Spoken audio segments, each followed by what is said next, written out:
Pondering?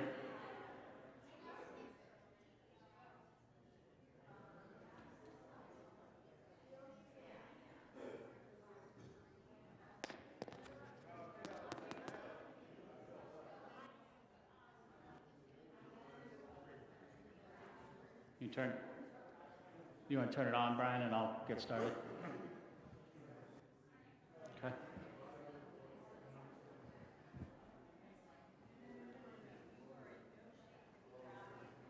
How are you, Mike? A little wet, but good. Good.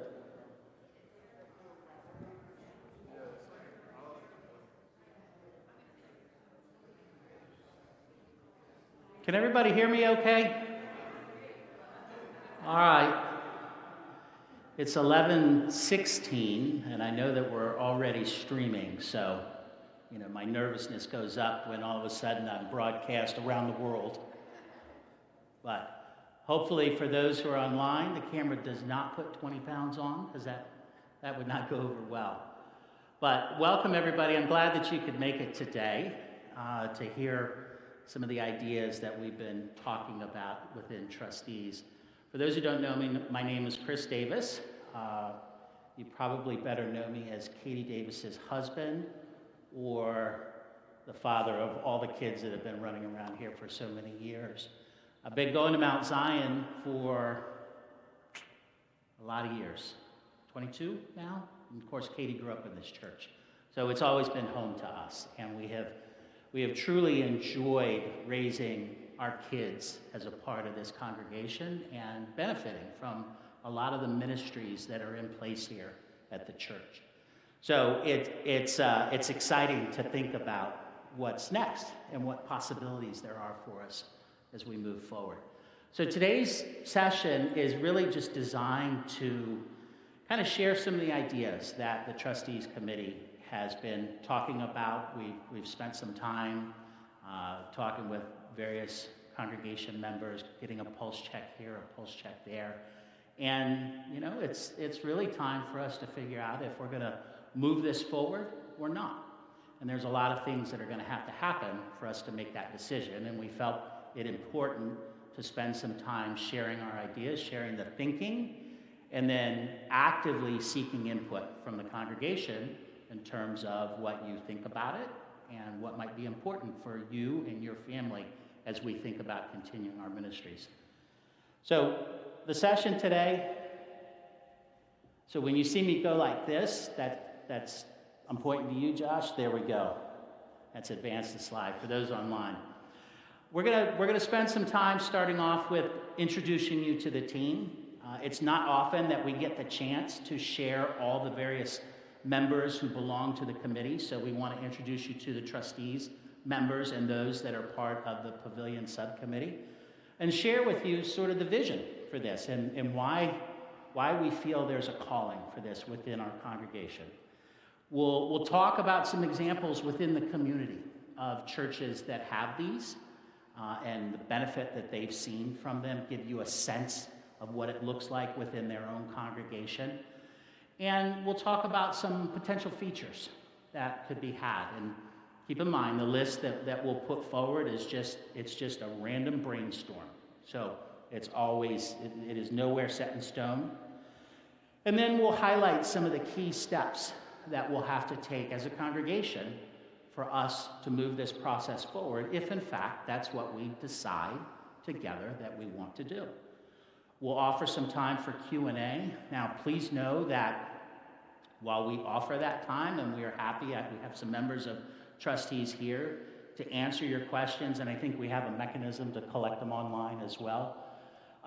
We probably don't have a lot of answers just yet because we are at the beginning stages of this, and we didn't want to move forward without bringing the congregation along with us. So we'll answer what we can, we'll answer the things that we know, and we'll table those questions that we don't have answers to, and we'll set up communication mechanisms to be able to respond to that if and as we move forward with this process. And then we'll close it with Pastor Daniel and a brief message about what this means to him and what it can mean for our congregation. Before we continue, it's probably appropriate if we just share a prayer to get us going. So if you bow your heads. Lord, we thank you for this day. We thank you for the rain outside because we know that it nourishes nature. And while sometimes we get a little befuddled by it, it does us well too. We thank you for the opportunity to come together as a congregation, either in person or online, to hear about the possibilities that lay before us with this outdoor ministry. And we ask that you open our hearts to what it is that you have in mind for us and in store for us. And that we use this time wisely to set a solid foundation of open communication and input and dialogue about where we can go as a congregation. In your holy name we pray. Amen. So with that, let me start with who's the team. I had this great plan. I was going to ask everybody to send pictures, and I was going to put pictures up there. And we got some goofy ones. Somebody sent me a picture. I won't tell you who, Scott. George Clooney. And I thought, well, that'd be kind of funny if we put George's picture up there.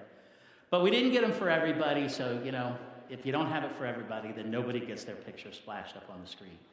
But on the left, you have the full list of the trustees committee. And these are the folks that are dedicated to making sure that the church runs and operates and the grounds are the way they're supposed to be. When you drive by outside and you see all the pretty foliage in the spring and you see how clean, and that the air conditioning's running or the heat's running, and when it's not, that's the trustees that's making that happen.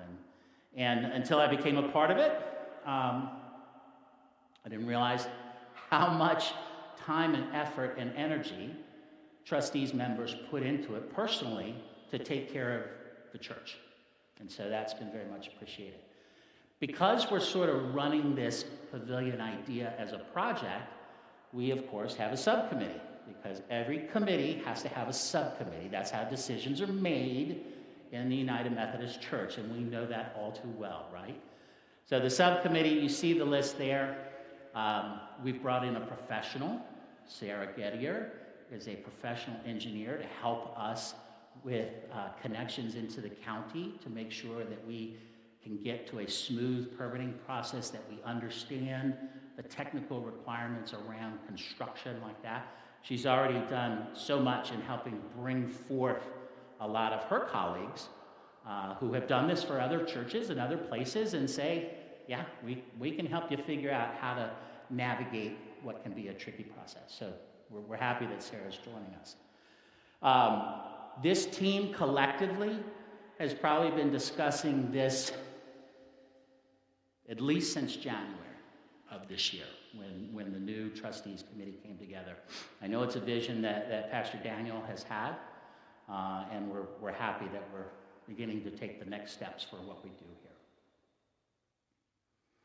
So let's share the vision. Now, you've seen this picture a couple of times. I don't want anybody to think that this is our idea, this is a rendering of what the pavilion would be. It could be, but honestly, as I was making this PowerPoint, it was a standard graphic available in PowerPoint, so it suited us well. But let's talk about the vision of what this can be.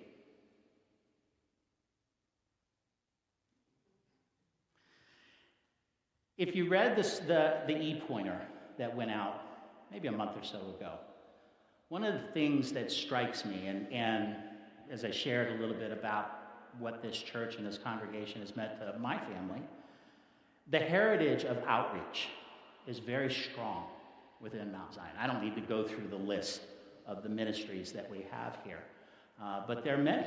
And I look out at the folks who are sitting here and know that many of you had the hands in either starting these ministries or encouraging them and supporting them throughout their lifetime. So Katie's been going here since she was 15 years old. We won't count how many years that is. That's a lot.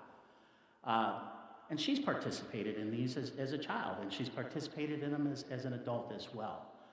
There is no doubt, there is no question in my mind, in the trustees' minds, or the community's minds about the value that Mount Zion places in community outreach. It's in our mission statement, right? Touching lives for Jesus Christ. Yes, that happens inside these walls, but more importantly, it happens when we reach out to the community and we share that with them. COVID over the last couple of years has really put a damper on our ability, at least initially, to continue a lot of these outreaches. But the brilliance of this congregation has been the manner in which you have innovated, adapted, and overcome and changed the way we connect with the community to continue to serve many of these outreaches, right? Food pantry, changed the way that we engaged with the people who are participating in it. All of these, Camp Hope, right? We finally were able to figure out a way to bring that back together and serve in outreach. All of these things continue to be a very solid foundation for who we are as a congregation and how we service our mission of touching lives for Jesus Christ. But what does that mean? What does that mean for us moving forward?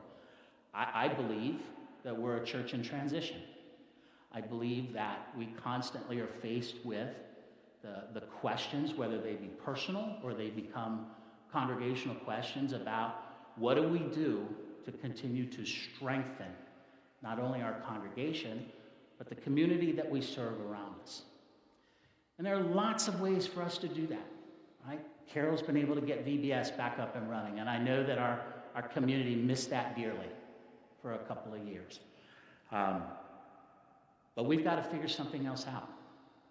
Living inside these walls and relying on these walls for us to continue our outreach is going to be a challenge.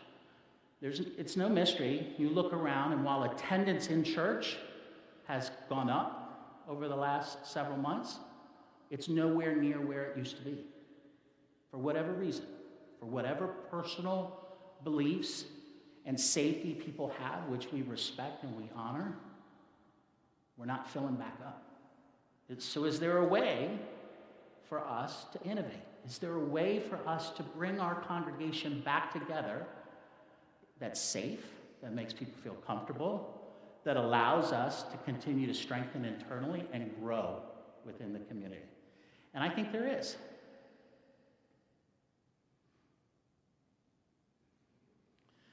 So where do we go from here? How do we strengthen the heritage that we have? There's a passage that was one of our Kurt brought to us in trustees. It's from 1 Corinthians chapter 3, verses 5 through 9, and we'll put it up on the screen here. What, after all, is Apollos? And what is Paul? Only servants through whom you came to believe, as the Lord has assigned to each his task. As the Lord has assigned to each his task. I planted the seed. Apollos watered it. But God has been making it grow. So neither the one who plants nor the one who waters is anything, but only God who makes things grow. The one who plants and the one who waters have one purpose, and they will each be rewarded according to their own labor. For we are co-workers in God's service. You are God's field, God's building. So I thought about this, and it probably means something a little bit different to each of you as you hear it. And I'm reminded of the movie Facing the Giants. I don't know if anybody in here has seen that. I'm a little embarrassed to admit that there's a Bible passage in that movie that I only know because I watched the movie. But this movie it's a big movie in our household. It was created by a church to talk about faith. And they created this movie, and it's about a Christian high school, who knows where they are, and their football team. And their football team is terrible. And they go through this revival of faith. And ultimately, they get to the place, I won't spoil the movie, I do encourage you to watch it, where they have a great season. But in it, there's a real poignant message. And it talks about the story in the Bible of two farmers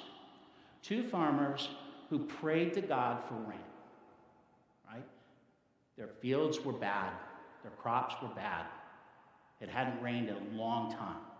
And they prayed to God for rain, and it didn't come. And they continued to pray, and it didn't come. And one of the farmers goes out and makes his field ready to receive that rain. because of the faith that he had that God was going to answer his prayers. Now, which of those do you think God is more inclined to serve? The one who has the faith to prepare themselves for God's, I'll say, awesomeness? Or the one who's just, Lord, I need it, and does nothing because he doesn't expect anything. He doesn't believe or have that strong faith. I use this as an explanation for this passage. I think God has some amazing things in store for this church. I think we've gone through this period where we're reinventing ourselves. The question is, are we going to prepare ourselves for what God has in store for us? Are we going to get our field ready for how we can reach better into the community, develop these ministries, connect, grow, and strengthen, not because it's our doing, but because God is working it. We're just tenders of the field. So I put that out there to say, are we ready? Are we ready to take the next step? Are we ready to do again what we did back in 2002 in anticipation and challenge for growth of our congregation when we added the new part of the building? Are we ready to take on the challenge like Pastor Malcolm gave us a number of years ago, $50 challenge, 5 people, right? Go do something with that reaches into the community. What do we have as a result of that? We have the food pantry, right? Carol. She believed. She tended her field. She made her field ready, and God did amazing things that continue today because of it. So are we ready? I think we can be. So what does that mean? The possibilities. I think people already have a sense of what it can mean, right? Expanded fellowship opportunities. Who likes sitting in the parking lot on Easter Sunday? Who would rather sit in a pavilion that looks out across the field with the sunlight? Thank you, Betty. Right? Who would love to see our preschoolers enhancing their schooling, maybe bringing more people back because there's outdoor opportunities for them in a pavilion area? Who would love to see our Sunday schools and our full church education program taking advantage of being able to go outdoors? Those are kind of internally focused. What about the things that we could do for the community? Offering it up for community outreach, picnics, right? Who remembers the great Mount Zion picnics of the day, right? How fantastic would it be if we had a place to bring folks into? If we had a place where folks wanted to come and have their celebrations outdoors. Not that this isn't a gorgeous sanctuary. I've always thought this is the prettiest sanctuary I've ever seen. But God's beauty outdoors is a little bit better, isn't it? That's kind of fun. The possibilities are endless. We don't even know what's ahead of us. But we have a sense that if we make our field ready, because of God, we can do some really amazing things with the strong history, heritage, and focus that we have on community outreach already. Okay. So let's share some examples, right? Nobody wants to be the first one out the door to try something like this. And thank goodness we're not. We don't have to learn all the lessons. We can benefit from lessons and experience of other churches. Just around the corner here, St. Paul's Lutheran Church, right over here by Lido Station. They built a pavilion. You can go see it. I encourage you at some point to go see it for a couple of reasons. One, really nice pavilion. Two, it gives you a sense of the scale of a pavilion, right? It's really hard to imagine how big this scale would be if we were outdoors in an open sense. So, St. Paul's Pavilion was built, it was finished just a couple of years before the pandemic started. It's pretty big, right? It's 76 feet by 50 feet, which when you were considering COVID restrictions about proximity and separation, that could fit about 150 people under there safely. 150 people. Some of the features that are there, they've got electrical outlets, they've got electricity to it, which is nice because they have fans, which helps move the air. They've got lights, so there can be nighttime events. There are outlets, so you can plug in, whether you want speakers and you want projection systems and all of that, that can all be there. And it sits on a poured concrete pad, which the overhang of it is really nice because there's probably a 4-foot section of the pad outside the pillars that's covered by the overhang. So a lot of rain doesn't come in to the pavilion and get people wet. So you can sit out there in the rain. It's kind of nice. For them, the real success has been, and talking with them, has been that in the middle of COVID, they were able to have outdoor services. Their congregation came back a lot sooner. Now, we certainly hope that we don't have to deal with something like this again, but in the fall or the summer or the spring where the weather is fantastic or a mild winter, wow, wouldn't it be nice? Let's go to the next one. And this isn't a church example. I bring this up. This is the APL Pavilion. So anybody who participated in the confirmation session of 2021, which was really supposed to be in 2020 and got delayed, and we couldn't have it here. And the kids all said, we're not doing our confirmation service until the congregation and the pastor, we can be in person. So we went to the APL Pavilion, and we did it at the pavilion. And it was lovely. It was a little brisk, wouldn't you say, Debbie? You were there, weren't you there? It was brisk. Sarah was there. It was brisk. But one of the features that they have, and you can kind of see in the picture a little bit, is they have a big fireplace, outdoor fireplace. I'm not suggesting that we have a fireplace. But it was a wonderful setting and location to hold that confirmation service safely. The next example, and I have to apologize, that the pictures, I didn't put the right pictures in. So the pictures are of a pavilion that we ate in at ASP, Carol, down in Virginia. But Grace Church, right over here off of 108 also, has a pavilion back there. And it's a smaller pavilion. You can see their dimensions are about 30 by 40 feet. It's a metal structure. Again, they have outlets, electrical wiring, fans and things there. They use it a lot for their youth ministries. A lot of outdoor gatherings for their youth group, for their summertime programs and things like that. And it's worked really, really well for them. They attribute a lot of the growth of their youth program, they've been pretty strong anyways, to having something like this as a way to bring kids outdoors. Across the county, there are any number of examples of pavilions. Every single park for the county probably has a pavilion in it now. And as Howard County residents, you can permit that pavilion. If you wanted to hold a family barbecue, a family reunion, some kind of a gathering, some organizational event there, you can permit it. St. Paul's permits theirs also to folks who want to use it. And because, and this may be a little sneaky, but because the county publishes all their fees, it's pretty easy to make their permitting fee less than the county, and the bureaucracy of reserving it is a lot easier. So not only do they hold their outside services there, but they permit it out to the community quite a bit to use it for their events, which could be a possibility for us. So these are three examples of pavilions in the area that have served a purpose for the community.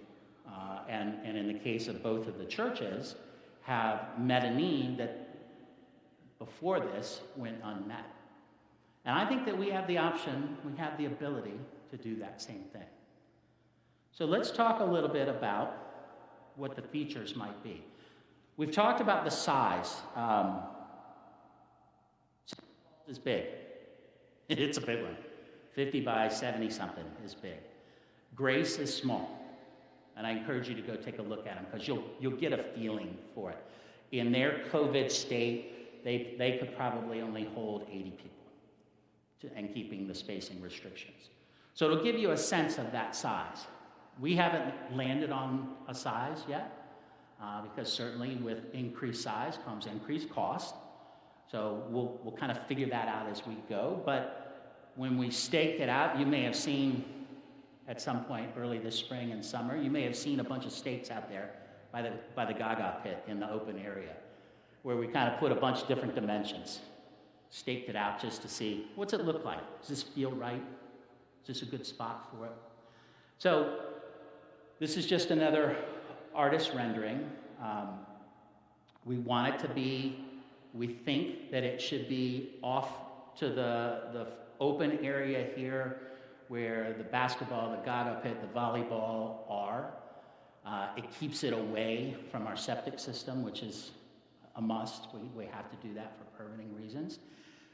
Kind of set in the same orientation as the church. So as you drive by outside, you'll see these two structures. That orientation for a pavilion creates this great visual. If you were sitting here and looking out, it creates this great visual of the fields behind it. That's the visibility part. Easy access. Having it be set back from the parking lot gives us the opportunity to put in a walkway that's probably about as wide as this opening here. Probably goes 10 to 15 feet back to make it easy access for folks to walk in if there's wheelchairs, if there's walkers, right? That inclusive notion of anybody and everybody should be able to get in there and enjoy it easily. That location gives us that opportunity. We think it should be wired for electricity, for a number of different reasons. Certainly, we want to have lights out there that allows for nighttime events. Lights out there, if it's even on a day like today, where it's a little overcast, it might be nice to have some lighting. Have some fans running just to keep the air moving, although it's pretty breezy out there normally, right? We may have some other issues to think through in terms of wind coming off the field, but that's okay. And maybe there's a stage and an altar area at the end of it that we put up that makes it so that for the services, it's very clear where the altar is, but it's also multi-purpose for the community to be able to use. Seating. We clearly would want seating. The question is, do we want it to be portable or fixed? And by portable or fixed, I mean folding chairs or picnic table type stuff. Okay, these are all things to consider and think through. And then potentially an adjacent storage set, right? If you think about wanting to easily, let's say we went with folding chairs because sitting around picnic tables is a little challenging. St. Paul's does this. They have both picnic tables and folding chairs. They have an adjacent storage area to put the folding chairs in there so that they don't have to lug them from our fellowship hall all the way out if we were to do it.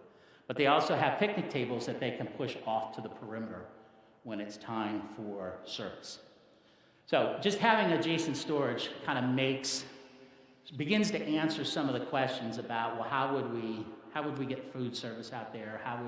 Where would we store some things? Would we leverage the youth center? Those are all great questions, ones we don't have answers to, but this is why we're thinking through the features and we really want your input with this as well. So just a brainstorm. That's it. Let's go to the next slide. So let's talk about what do we have to do to move forward. There's this process that I'm going to put up here. The idea is it gets us to the place. So here's a goal. Here's a vision. That we open and consecrate the pavilion with sunrise Easter service next year. It's a target. It could happen. It could happen if a lot of things fall into place, but we'd have to have a goal, right?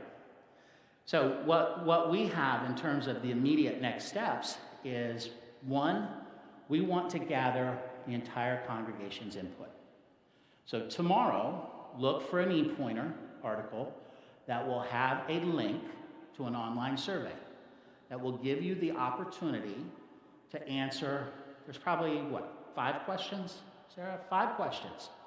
It shouldn't take you, well, depends on how much you want to think about it. It shouldn't take you more than 5 to 10 minutes to respond to this survey, right? Sarah did it in 2. But this is a very formal way and opportunity for the entire congregation to provide their thoughts on it. Say whether there's some open comment in there. Are you in favor with this? Do you like the idea? If so, great. What would you want to see in it? What do you think we could do with it, and so on. So I encourage you. We'll leave it open for 2 weeks. We'll close it on the 26th of September. Now we have the opportunity. We can look at it, and if people are lagging in their responses, we may open it up and keep it open a little bit longer. But in order for us to hit that goal of sunrise service Easter morning 2023, we got to move.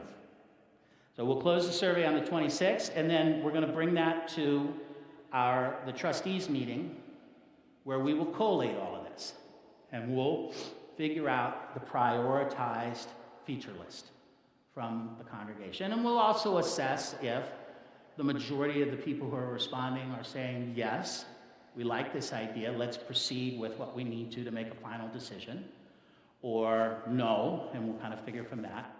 Say, yes, here are the features that we would like as a part of it. It'll give us something to begin to sort of size this. Is this bigger than a bread box? Is this bigger than an addition to the church? Is it somewhere in between? And I can tell you confidently it's somewhere in between. After that, we'll take that list of features and we'll solicit bids from prospective contractors. This is the only way we can get a true sense of the cost, right? We kind of made an early rookie mistake, and when we first started talking about this, we talked to a contractor, and that contractor came back with this bid, and it had everything and the kitchen sink in there. And we said, it's going to be really hard for us to kind of compare bids if we don't have the list of things that we want to give to 3 or 4 prospective builders to get a common response back. So we stopped that and said, we're going to do this. Once we get the bids back, which we think we can do, or we'll ask for them back by the 1st of November, that's another trustees meeting. And we can look at all of that and determine, based on reputation, based on quality, based on references, based on their ability to hit the features and the timing that we've laid out, and cost, who we think we should go with. Once we have that, that's where the real fun begins, right? Because everybody's going to be on board with this and likes the idea until we have to make the decision about how do we pay for this. And I know that's a bridge we'll have to cross. But we can't cross it unless we have the information we need. So steps 1 through 5 get us to the point where we can make an informed decision as a congregation about, are we going to move forward with this? Do we have a sense of how we will fund this? And can we get going? The goal, I set the ultimate goal, the ultimate vision of Easter Sunday. For Easter Sunday to work, we have to begin permitting process in December. For anybody who has done a home renovation or anything like that and gone through that permitting process, you know that can be tricky, but that's why Sarah's on board. Sarah has the contacts to help us navigate that as a congregation. And the good news is just in some preliminary reach outs to the county, they remember what it was like to work with us when we did the building addition, and they are lined up and ready to help us if this is something that we want to make a reality. So this may seem like an aggressive timeline, and it probably is. And if we run into some obstacles or some hurdles, or the congregation needs a little bit more time to think through this and figure this out, we can adjust that timeline, right? We just think that, boy, how fantastic would it be for us to start next year, Easter time, with this new pavilion rolling into the summer and being able to expand and build our ministries starting that soon. It's a goal. We all need a goal. We need a target. So I think at this point,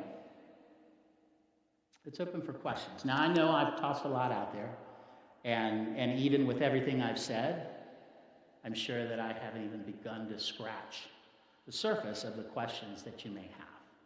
So we have a mic. I'm happy to... Is this the one? Do I have to press a button? It's red. It's on. Do you see why there are others back there working the technology? So we'll open it. Betty, I'm going to ask you to speak into this so that the folks online can hear it as well, if that's okay. Although I speak pretty loudly, even with the mask I know. on. I used to say that too, and then they said, Then they said, that no, doesn't Chris? work its way through the internet. Oh, Yeah. it's that internet thing. Yeah.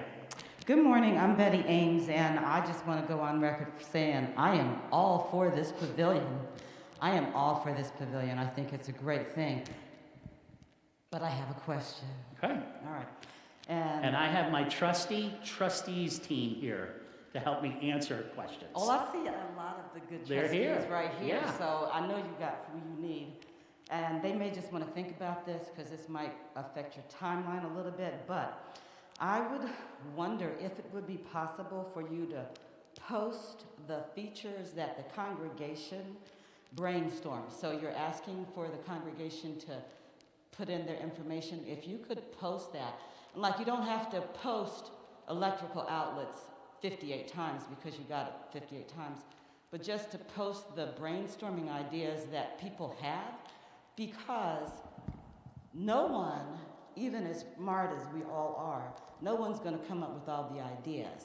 And if I see something that sounds like a really good idea Rob might have, I want to be able to jump on that. And so to give people an opportunity for further comments about the features that they see and about the sizes that they're discussing. Because immediately I'm like, I want that stage to be at least 18 feet wide. Why? Because you need at least 15 feet if you want to do a liturgical dance. And I see that as a, who's laughing? You stop that laughing right now, Gary Hines, I see you laughing at me. But liturgical dance would be also something that other people would be interested in renting that area out. So you need to have enough space so you can think about other things that people would be doing. Yoga classes. Those are great points, Betty. Josh, can you go back to the process slides for a moment, please? And thank you for pointing this out. I failed to mention some touch points along the way. So let me address that, because we're asking for input, but it just sounded like we were gonna then take it and go off into a dark room and figure things out and never talk again. You may have noticed at certain points, and you'll see it here, we have this e-pointer logo emblem. That's my fantastic graphics ability. The idea being that we will communicate at points throughout this process back to the congregation about the things that we're hearing, the decisions being made, the features that are out there. Betty, I like your idea of how do we give folks the opportunity to say, Rob's got a great idea, I like that idea, that feature, I didn't think about it, put my vote on that feature too. So we'll have to, Roger, if you can tuck that into the memory bank, we'll have to figure out a way to make that available to people. So thank you for that. Did you stop at this? Go to the second process slide, Josh. So you'll notice there's a lot more e-pointer things in there.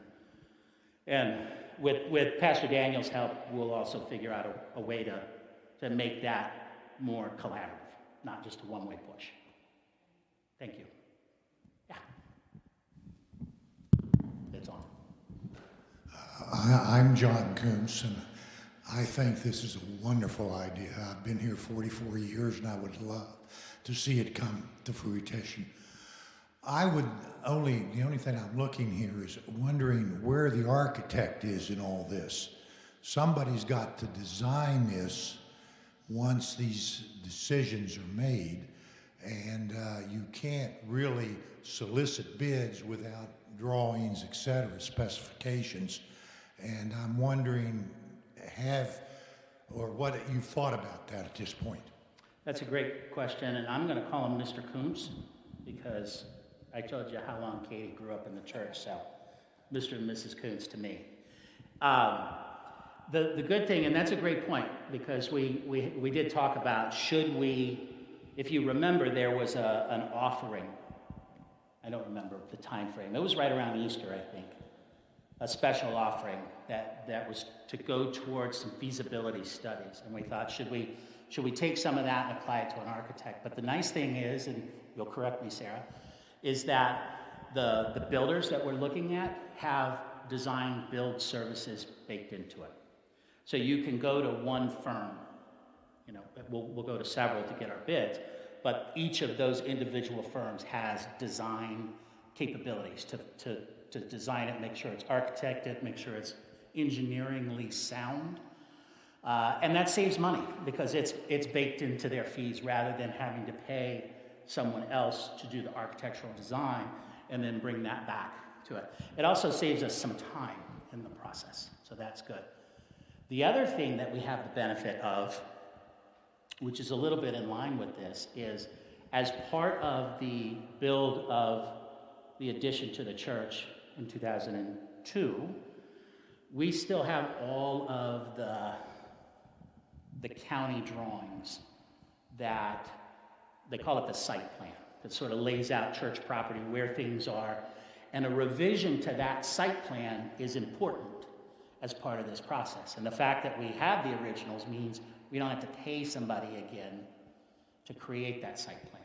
So that too saves us money and time in this process to make sure we have the right design, the right architectural drawings that can all feed into the bid process. Does that answer your question, Mr. Coombs? Okay. In the back, Chuck. Ooh, I have to jog.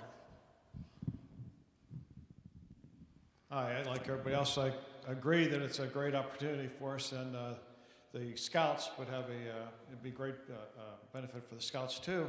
Being the Scouts used inside the building, this would help enable them during weather permitting that they could be outside. And of course in Scouting, it's all about being outside, so that'd be great. The question and you brought it up, I didn't hear a figure, the money that was already donated, allocated for this, how much money was brought up? Was that? I'm going to go to Roger, because Roger is our facts and figures guy. From memory, I think it's currently around 11,000. So 11,000 for those online. And it's still sitting there. We haven't applied it. The thinking for us is that if we can get the approval that we're going to move forward, but we still have to figure out how we're going to finance it, we can take some of that funding and apply it to the permitting process up front and get that moving while we figure out how to fund this as a church, because we believe, and we would have to double check, but let's say the permit is approved, but we're not ready to build yet. The permit's good for at least a year. So that gives us a head start in being able to build construction or start construction when we're ready. I'm sorry? That's a pretty good sign already. You've got $11,000 in it. It was only mentioned once they do it, and people donated to it, so it's like they got a good beginning. Good. Yeah, we do. I had another thought, and it pertained to the Boy Scouts.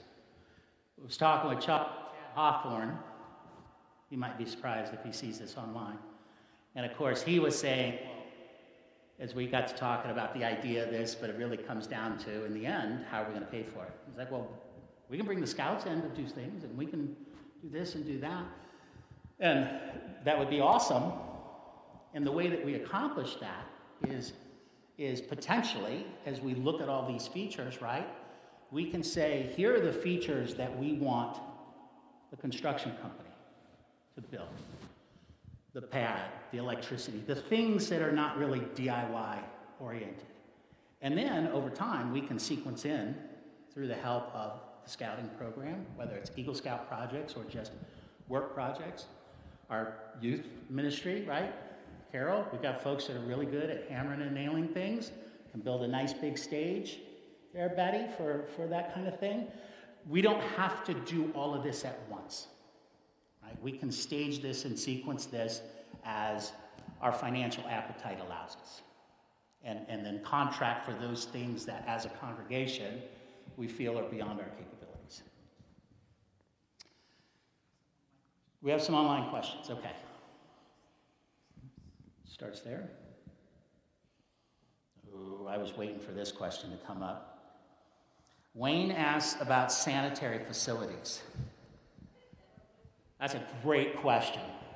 And that's one of those questions that we do not have an answer for yet. Certainly we have the youth, the things that we have talked about. We have the youth center. I'm sorry, the parsonage. We have the parsonage, that's right. We have the building over there that we use, and it has a restroom in it. It has a couple restrooms in it. So there's the idea of, do we really need to do something else? Is it okay when we have communities who are here doing things to have them go into the parsonage? And you don't know. I don't think we would want to build a bathroom out there. None of the pavilion examples that I talked about or I've seen actually have them. Would we, and I don't know, do we still have the big porta potty that's over here? Right? Would we keep something like that and maybe plus it up if there's a big event? Don't know. These are questions and sort of feature sets that we're going to have to think about. Did you want to comment on that? There's more questions. Yeah.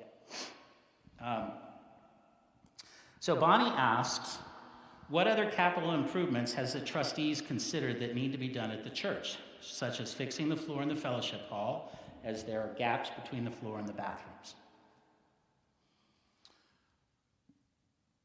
Roger, do you want to address that, or would you like me to address that?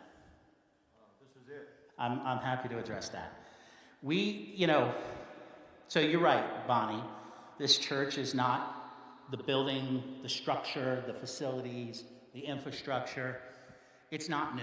There are a lot of aging things out there that we run into on a regular basis about whether we have to Band-Aid it, fix it, replace it. All of that comes in, gets prioritized, one, by the immediacy or the urgency of it, right? Did it fail and we have to do something about it? Or do we believe it's going to fail down the road? And we try to account for that mostly in our annual budget for trustees that gets approved by the Finance Committee and Church Council. So there are things that we will continue to tackle on an as-needed basis as they come up, right? We've fixed the stairwell going down here in the west narthex down to the lower level. We're looking at the chiller is having some problems right now. Do we have specific projects listed that we're kind of allocating funds to at the moment from our budgeted amount? We don't. So if there are things that are of priority to you, bring them up. Bring them to the trustees. Any one of the people on that list you can come and talk to, send an email to, and we can put that on the docket and determine, can we get it addressed? This sits outside of all of it. We would imagine that any of those repairs and upkeep maintenance items are done through our normal operating budget, and then this project is handled through a special funding campaign.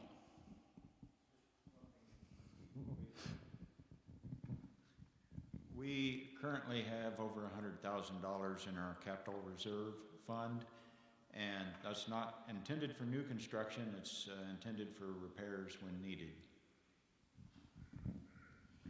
So Bonnie, I hope that answers your question. It may not be the answer you were looking for, and if that's the case, certainly reach out to us and we're happy to address it.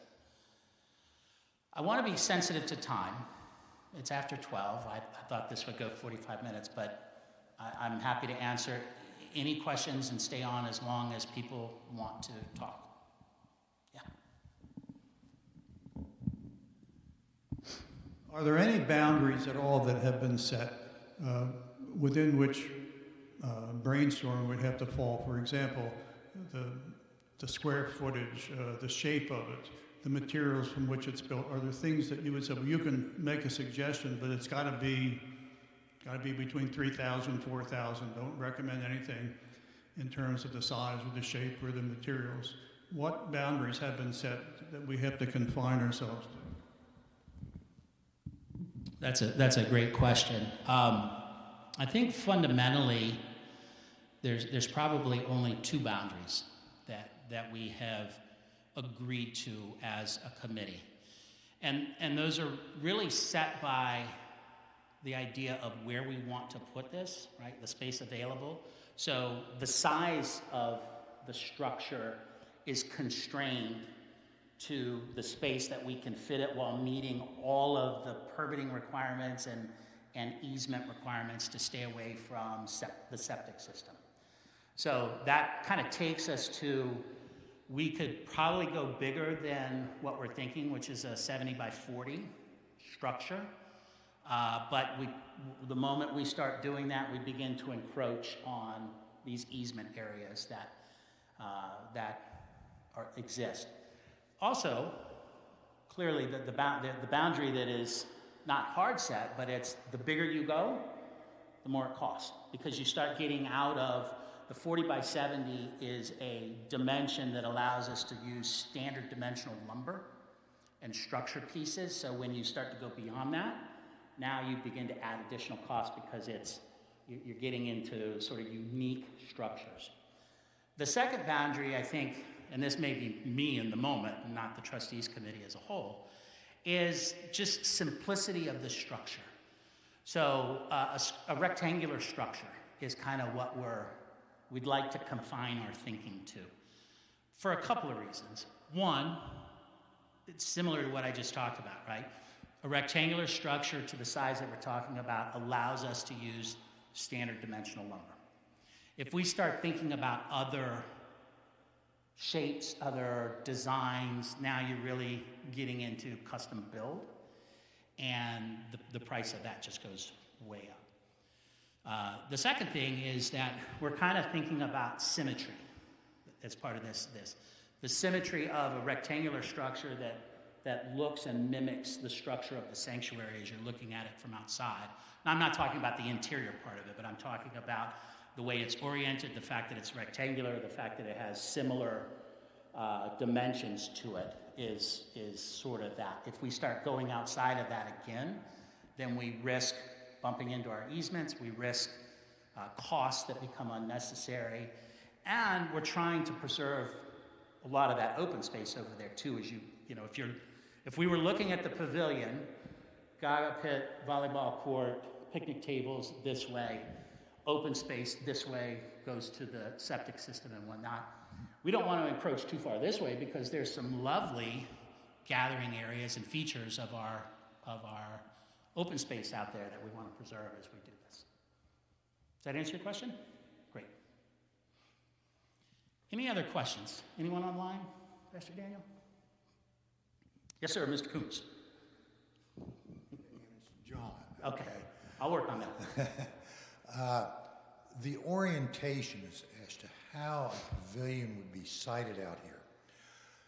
I think that part of the use of this pavilion will be in the afternoons and evenings, or late, maybe 3, 4 o'clock.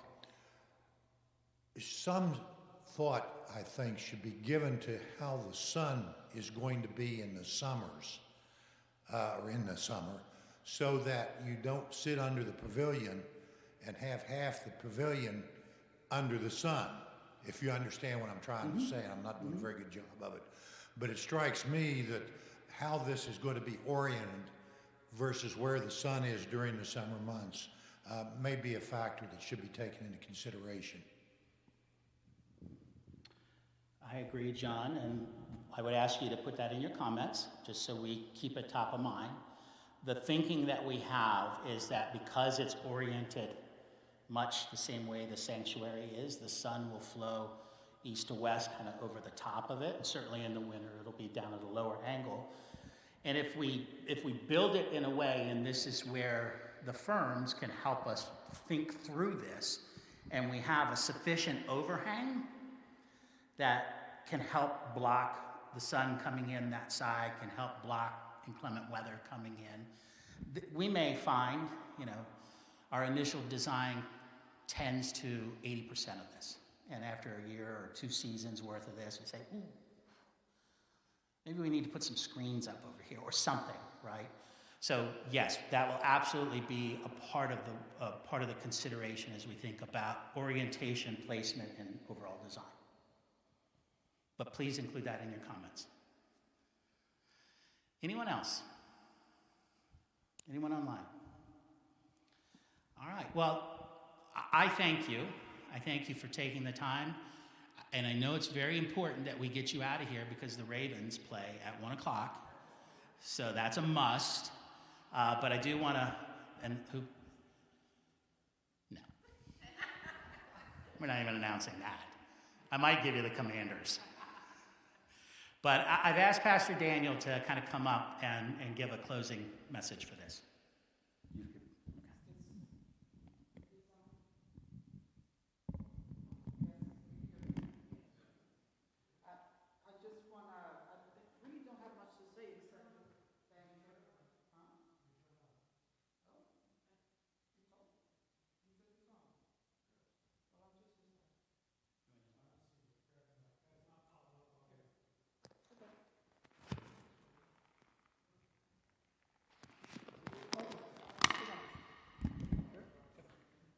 Hello.